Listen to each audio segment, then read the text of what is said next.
اپنے بیٹے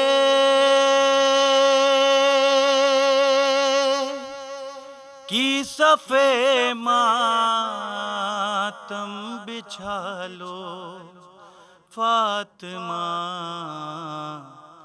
آ گیا ماہ عذاب، آنسو بہا لو فاطمہ۔ اعوذ باللہ من الشیطان الرجیم، بسم اللہ الرحمن الرحیم۔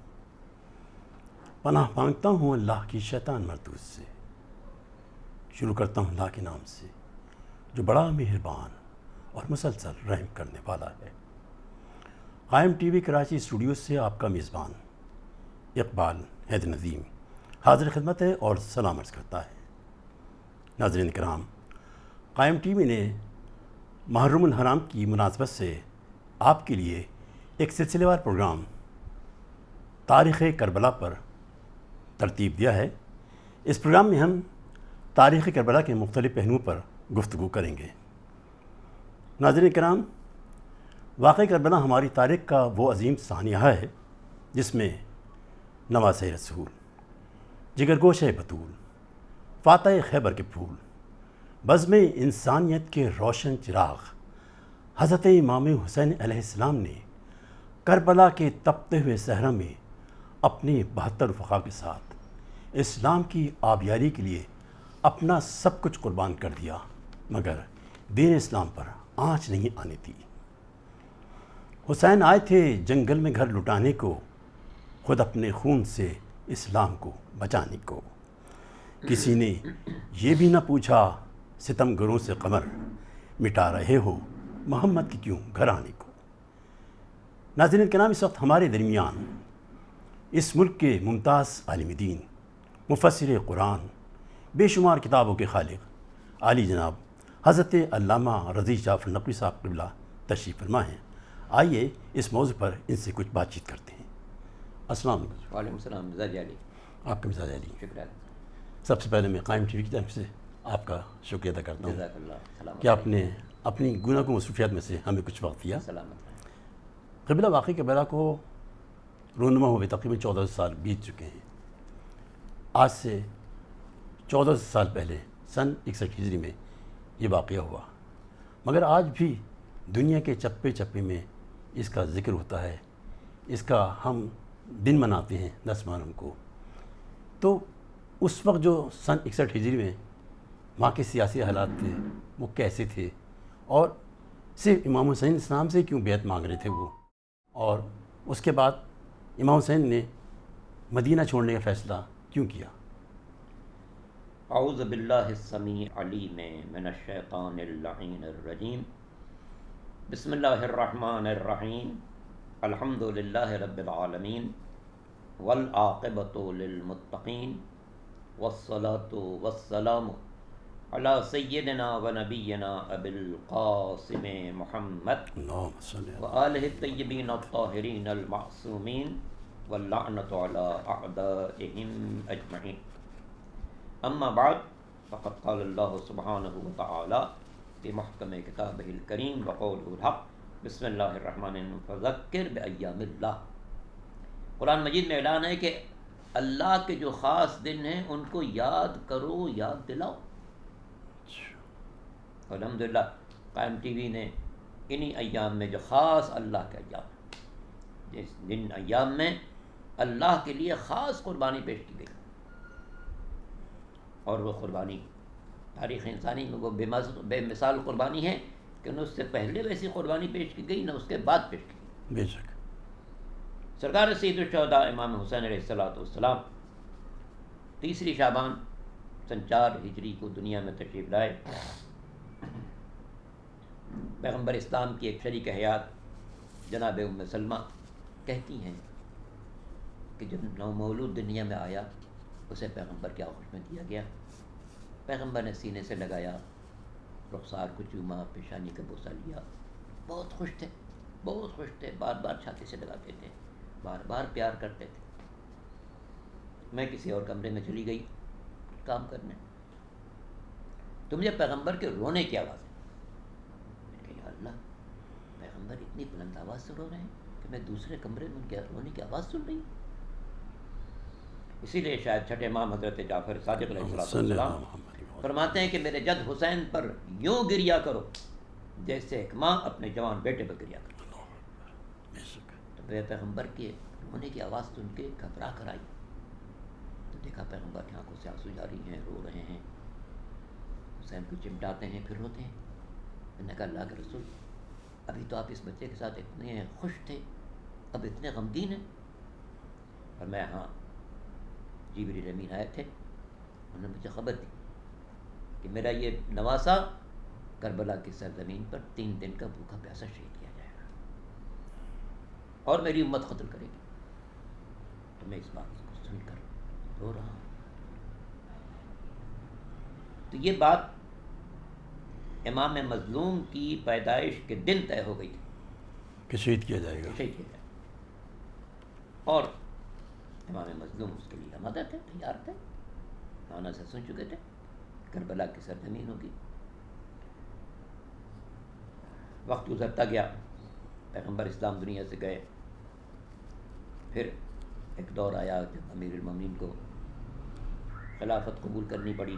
پھر آپ کو مسجد کوفہ میں شہید کیا گیا. پھر امام حسن اسلام خلیفہ رسول بنے. پھر 6 مہینے کے بعد ان کو حکومت چھوڑنی پڑی, مدینے میں آ کے رہے. پھر امام حسن کو بھی زہر دے گیا اور اس کے بعد امام حسین مدینے میں رہے, یہاں تک کہ رجب کے مہینے میں شام امیر شام دنیا سے رخصت ہوئے اور ان کا بیٹا حکومت پر مسلط ہوا. ممبر کون ہے؟ رسول کا ہے. مسند خلافت کس کی ہے؟ رسول کی ہے. اور بیٹھا ہے وہ شخص جس کا رسول سے کوئی تعلق نہیں, جو لغویات کا عادی, جو محرمات کا پابند اور دینی اقدار سے کھیلنے والا. اسے معلوم تھا کہ اگرچہ میرے باپ نے میرے لیے بہت کام کر دیا ہے, لیکن نواز رسول جب تک میری تائید نہ کرے اس وقت تک میری حیثیت کوئی نہیں. صحیح بات ہے. تو اس لیے اس نے مدینہ کے گورنر کو خط لکھا کہ حسین سے بیعت لو, بیعت نہ کریں تو سر قلم کر کے بھیجو. اور گورنر نے, جس کا نام ولید ہے, امام کو بلایا. امام اپنے خاندان کے جوانوں کے ساتھ تشریف لے گئے. ان جوانوں سے کہا دیکھو ہم جا رہے ہیں, گورنر بلائے, میں جا رہا ہوں اس سے گفتگو کرنے. اگر میری آواز بلند ہو تو تم سب گھر میں داخل ہو جانا, اچھا, ورنہ اپنی جگہ کھڑے رہنا. ولید نے امام کی خدمت میں وہی خط پیش کر دیا جو شام سے آیا تھا. تو امام نے کیا فرمایا؟ جی, امام نے ارشاد فرمایا کہ دیکھو رات کی تاریکی میں خاموشی سے یہ بات کرنا مناسب نہیں ہے. مناسب ہے, تمہارے لیے مناسب. جب لوگوں کو کل جمع کرنا, سب کو بلانا, تاکہ مجمع عام میں جو بات کی ہے کہہ دوں. لیکن ولید نے کہا یہ بات آپ کی بالکل مناسب ہے, مگر مروان جو شروع سے ہی آل محمد کا انتہائی دشمن مروان ابن حکم بن عاص کو پیغمبر نے اس کی بدترین شرارتوں کی بنا پر مدینے سے نکال دیا. وہ اتنا بڑا مجرم تھا کہ پیغمبر کے گھر میں جھانکا کرتا تھا. استغفر اللہ. کہتے ہیں پیغمبر کیا کر رہے ہیں, کس بیوی کے ساتھ کیا ان کا, یہ معاملات جاسوسی کرتا تھا, چھپ کے جھانکا کرتا. تو آپ نے اسے مدینے سے نکال دیا کہ پورے خاندان کے ساتھ چلا گیا. چنانچہ حضور کے دور میں بھی مدینے سے باہر رہا وہ, پھر خلیفہ اول کے دور میں مدینے سے باہر رہا, خلیفہ دوم کے دور میں مدینے سے باہر رہا. جب خلیفہ ثالث کا دور آیا اور ظاہر اسی خاندان کے تھے, ان کا رشتہ دار بنو امیہ, تو انہوں نے بلا لیا. تو موجود تھا. اس نے کہا کہ اگر حسین اس وقت روانہ ہو گئے تو پھر چانس نہیں لگے گا. تو امام حسین کی آواز بلند ہوئی, کس میں مجال ہے مجھ سے بیعت مانگ, نہ تم بیعت لے سکتے ہیں یہ بیعت لے سکتے. امام کی آواز بلند ہوئی تو جوانان اندر داخل ہو گئے. داخل ہوئے. امام نے سب کو خاموش کیا کہ نہیں چلو. جس کے بعد امام تشریف لائے اور اب وقت آ چکا تھا کہ جب امام کو اپنے وعدہ طفلی کو پورا کرنا تھا. اچھا وعدہ بچپن میں ہی کر لیا تھا کہ ہاں بچپن میں ہی پیغمبر اسلام نے وعدہ لے لیا تھا کہ حسین ایک ایسا وقت آئے گا کہ تم سے میرے دین کے خلاف مطالبہ کیا جائے گا اور اس وقت دین خدا کی بقا تمہاری شہادت میں ہے. بے شک. چنانچہ گھر میں آئے, سمجھ گئے یہ وقت وہی ہے جس کے لیے پیغمبر فرما چکے ہیں. تیاری سفر کی شروع کی.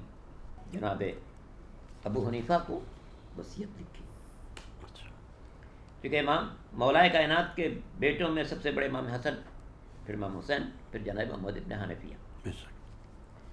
تو اب بڑے بھائی وہی تھے, یعنی امام حسین کے بعد باقی بھائیوں میں سب سے بڑے وہی تھے. تو امام نے ان کو وصیت کی. اسے ایک بریک لے لیں چھوٹا سا. ناظرین وقت ہے چھوٹے سے بریک کا, ملتے ہیں وقفے کے بعد. اپنے بیٹے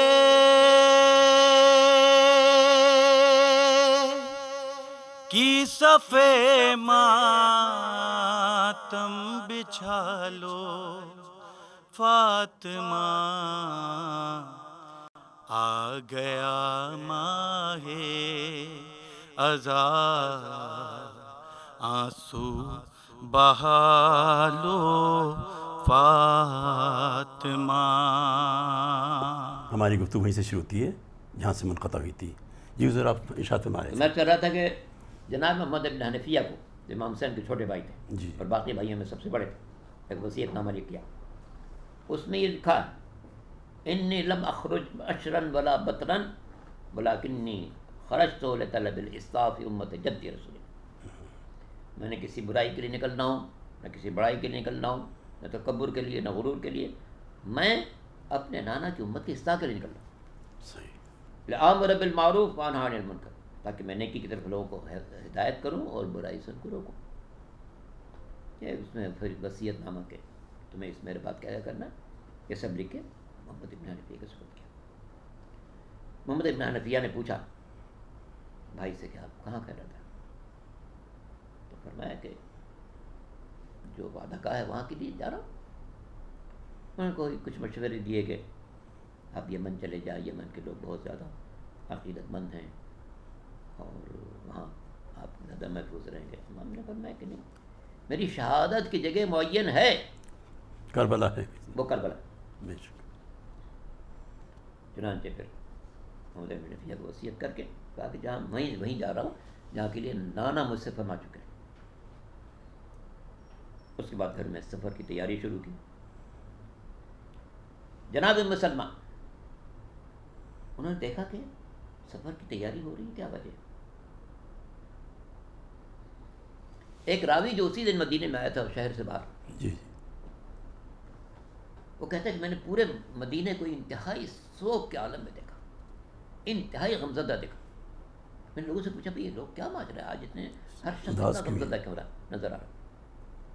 تو لوگوں نے جواب دیا جو اس شہر کا چراغ ہے وہ جا رہا ہے. حسین ابن علی مدینہ چھوڑ رہے ہیں. اس کی اداسی تھی وہاں پر یا پورے معاشرے میں, پورے ماحول میں. ہر شخص سوگوار کہ ہاں پریشان. نواز رسول جا رہا ہے.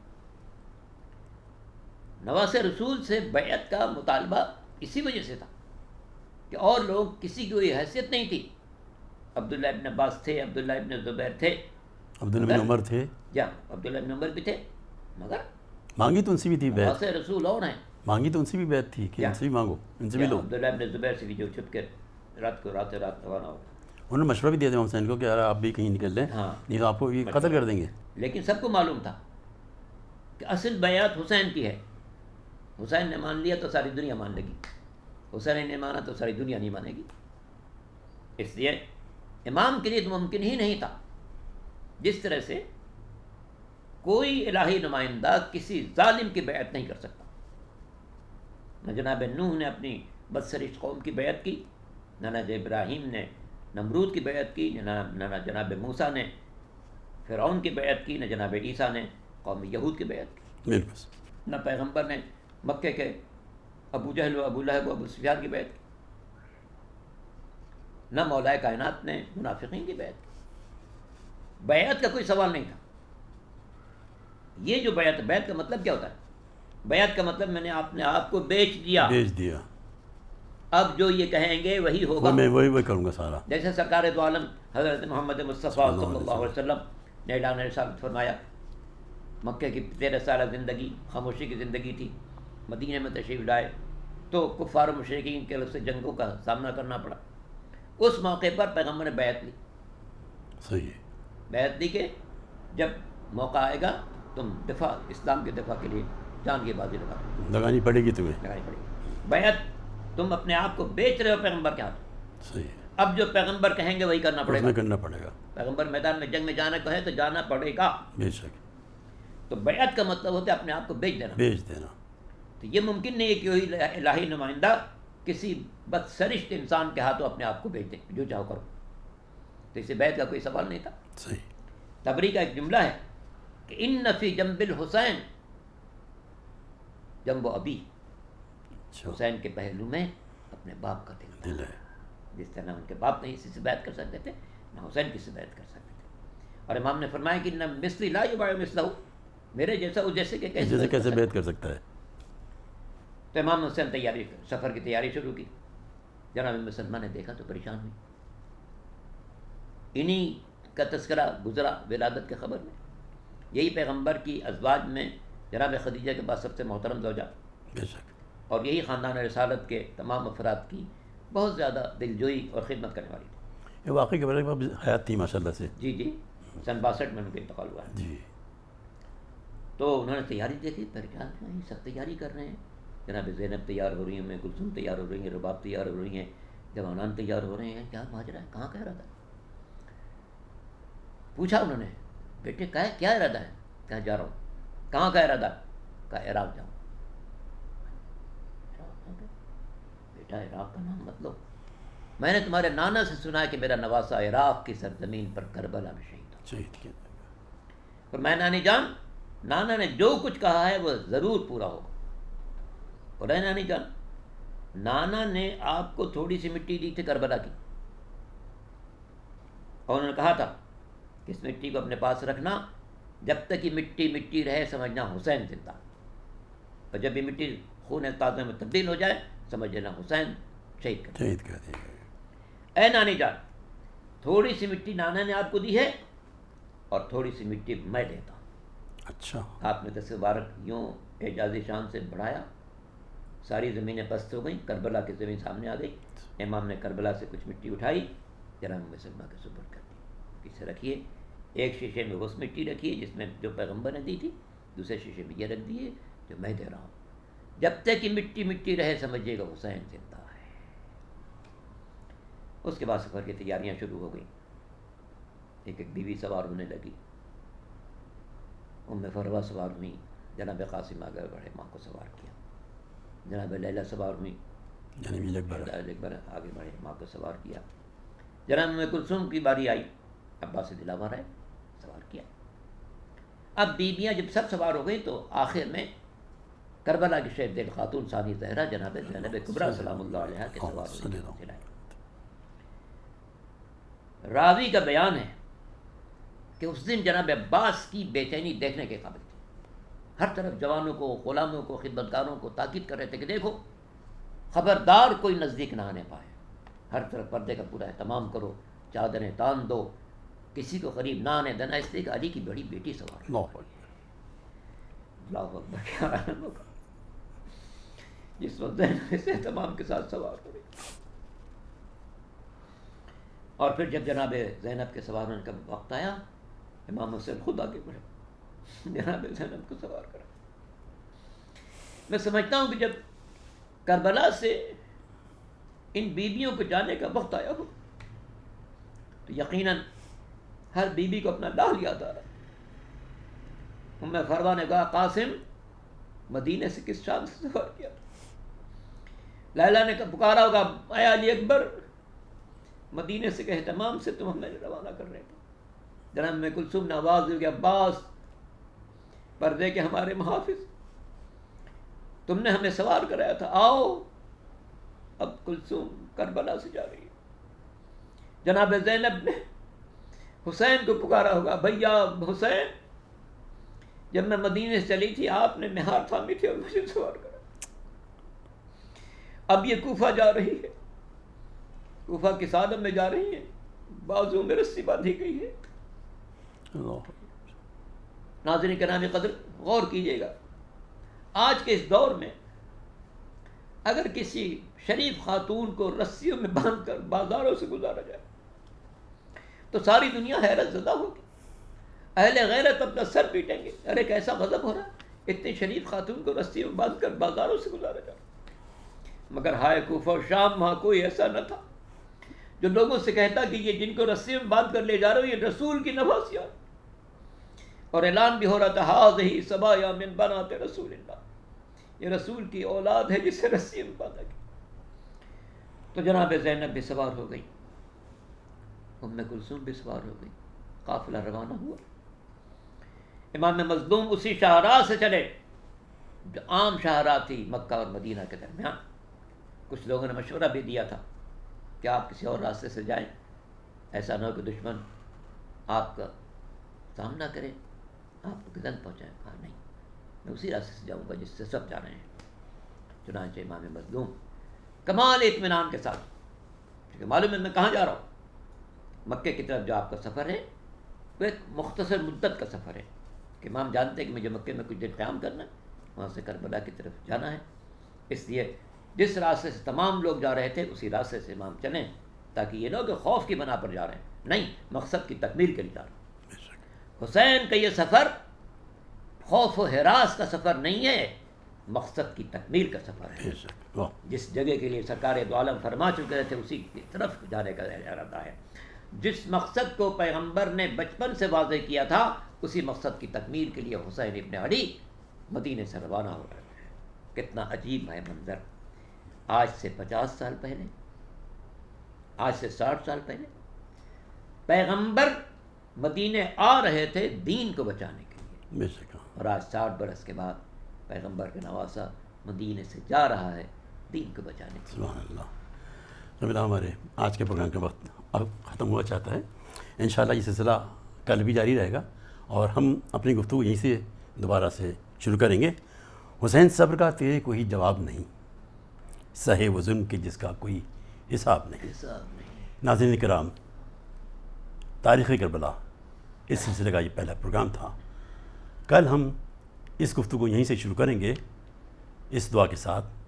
اقبال حیدر ندیم آپ سے اجازت چاہتا ہے. یا رب ہر ایک کو یہ سعادت نصیب ہو، یثرب کی کربلا کی زیارت نصیب ہو. اللہ حافظ. اپنے بیٹے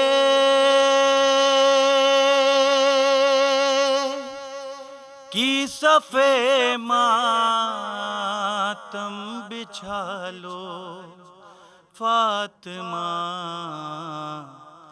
آ گیا ماہ عذاب، آنسو بہا لو فاطمہ.